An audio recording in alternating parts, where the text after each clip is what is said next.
Let's see the question number 21 asked in 2019. The percentage composition of carbon by mole in methane is. Now they ask us the percentage composition of carbon. Means methane अगर आप देखो तो methane का formula क्या है? CH4 means there are 1 carbon and 4 hydrogen. So what they are asking, the percentage composition of carbon का percentage कितना है इस सब में. तो this property actually this question is related to the mole fraction. Mole fraction कैसे लिखते हैं हम? एक्स सी.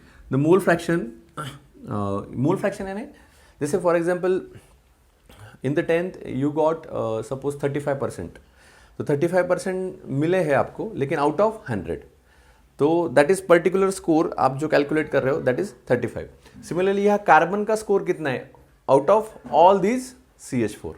तो इन टर्म्स ऑफ मोल बोला है, that's why we will write here number of moles of carbon divided by number of moles of carbon plus number of moles of hydrogen. दोनों लेने पड़ेंगे ना, because we are taking a percentage और whole में इस पूरे इसमें उसका कंट्रीब्यूशन कितना है. दैट्स व्हाई इनटू क्या करेंगे आप 100. Now in terms of mole तो consider the carbon is 1 mole and hydrogen is 4 moles. ऐसे कंसिडर कर सकते हैं. तो कार्बन इज 1 मोल और हाइड्रोजन 4 है ना, एक हाइड्रोजन 1 मोल, तो ऐसे 4 हाइड्रोजन तो कितना आएंगे 4 mole. So answer will be 1 divided by 1 plus 4 into 100. तो क्या आएगा 1 डिवाइडेड बाय 5 इंटू 100. तो क्या आएगा 20%. That is your answer. Okay, percentage composition of that mole fraction है.